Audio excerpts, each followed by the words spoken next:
Hello YouTubers.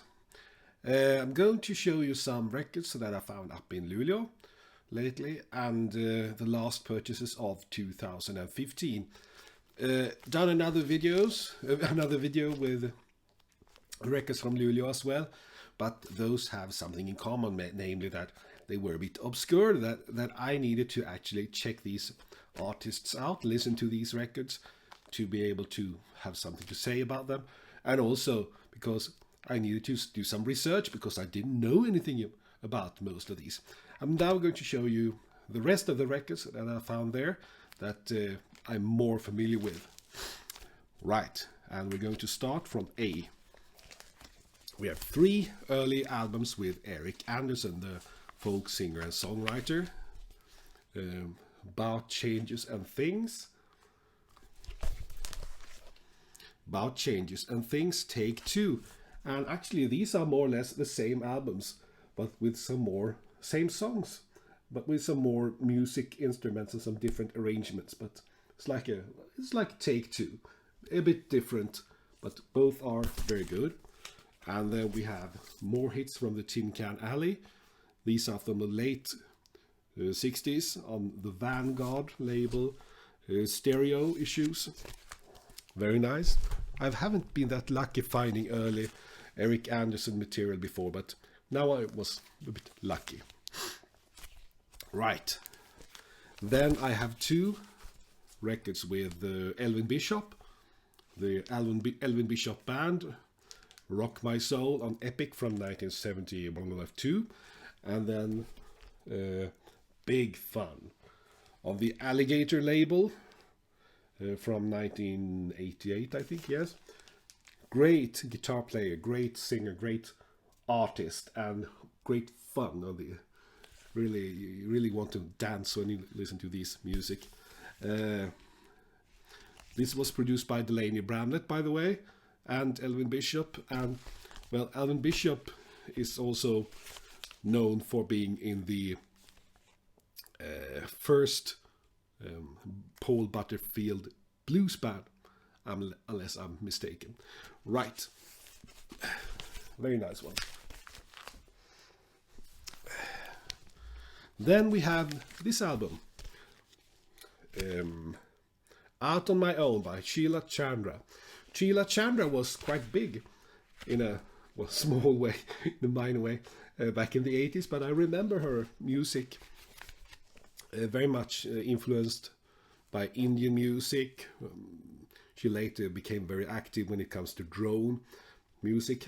Alas, she got a serious illness some years ago. I think it was called something like burning mouth, burning tongue syndrome, that made that had the effect that she couldn't really talk or sing or use her voice without being in much pain. So she had to stop. So, but she's still active, and I think she's writing books today. But it is a really sad event if you're an artist and a singer and you lose your instrument, your voice. I mean, that's sad. But this is very good. This is her first soul album. She was a member of a group before. Can't really remember now what they were called, but I'm sure I remember when I shut off the camera. This is a Swedish pressing, actually, on the indie pop label, but was sold from M&W here in Sweden. This was a very nice find, I think. Bo Diddley and Chuck Berry, 2 great guitars on the Checker label from 1964, I think. Mainly it's a more or less improvised gig with these 2 great guitar players. They were label mates on Checker, and they played really well together, and they produced this album that isn't that easy to get hold of here in Sweden, but I was lucky this time. Then, well, not really sure about this, but The Happenings Cycle on the BT Puppy Records. I had no idea what this is, but the happenings were a bit of American pop groups, mainly recorded other people's material. This was their debut album from 1966, I think. I think it's so. It's not that exciting, but it's a fun cover, and I like the record label. The BT Puppy looks like this. Hope you can see it. Oh, holding it well. But fun record. Not too brilliant though. But talking about brilliant, this was a record that I've been looking for quite some time. Band of Gypsies from 1970 with Jimi Hendrix. And this was recorded at Fillmore East, New Year's Eve 1969-70. And I think this was the last album that was issued with Jimi Hendrix before he died. After he died, how many records have been issued with Jimi Hendrix after his death? Hundreds. But I think this was the last one. Of course, feel free to correct me if I'm wrong. But it's so great. I mean, what a great guitar player.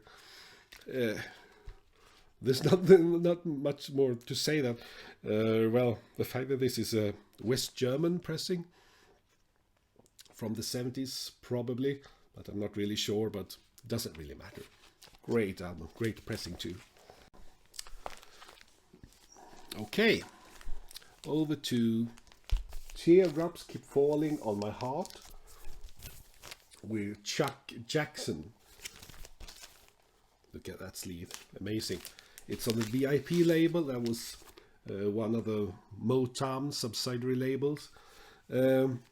Chuck Jackson was a bit of a veteran when he made this record, because he'd been a member of the group Deltones many years earlier. But this is exactly as you can expect it when you watch it. Great Motown style, very elegant soul, very emotional, and altogether very nice record. Happy I found it. Okay, over to another veteran, Ben E. King, Supernatural on the Atlantic label from 1975.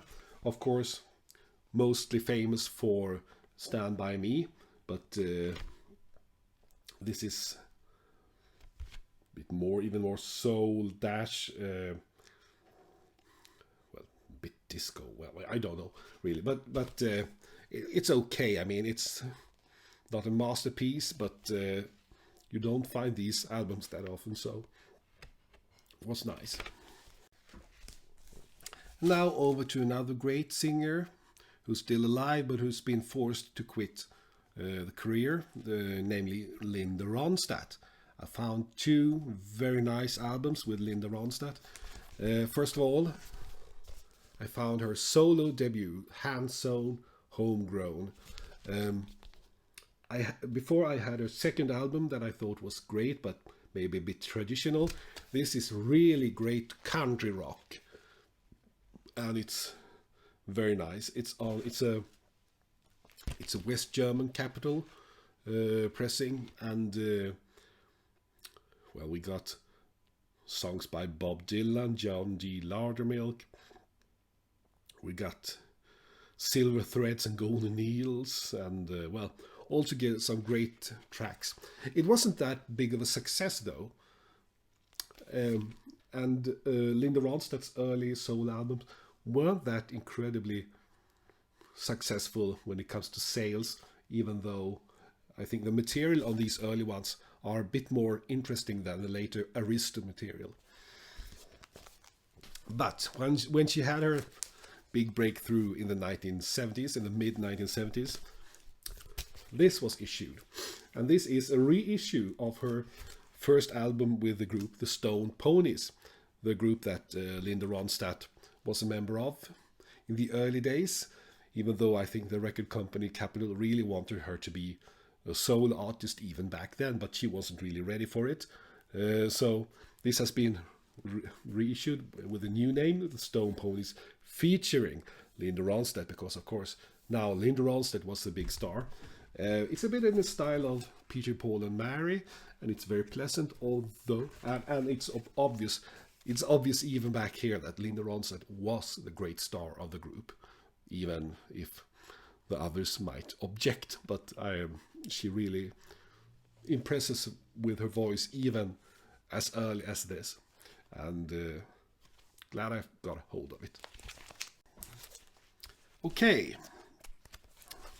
I had the great luck to find 3 albums with the Japanese synthesizer master Tomita. First we have here the newest sound of Debussy, Snowflakes Are Dancing on RCA. It's a German issue from, I think, the mid-70s sometime. Then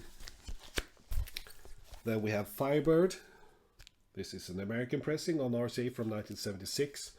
Well, we got also Prelude to the Afternoon of a Faun by Debussy. Of course, Firebird, that's Stravinsky. And Mussorgsky, Night on Bear Mountain.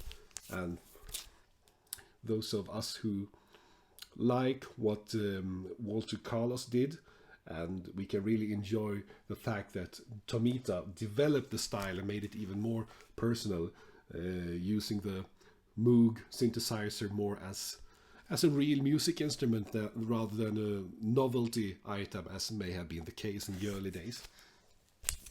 And then this one that I haven't seen that many times, the Ravel album. It's from 1979, and this is a German pressing as well. Very nice sleeve, I have to say that, very nice. All the Tomita albums have nice covers.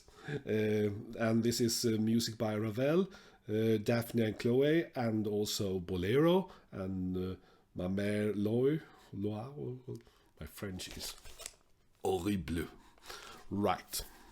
And the final album by the jazz-pop singer Nancy Wilson, But Beautiful, from 1970 on Capitol. And very nice jazz pop American songbook style, and of course most of you know that Nancy Wilson is also a very good looking singer with a very nice voice. And with that record I'll finish this video. Thank you for watching.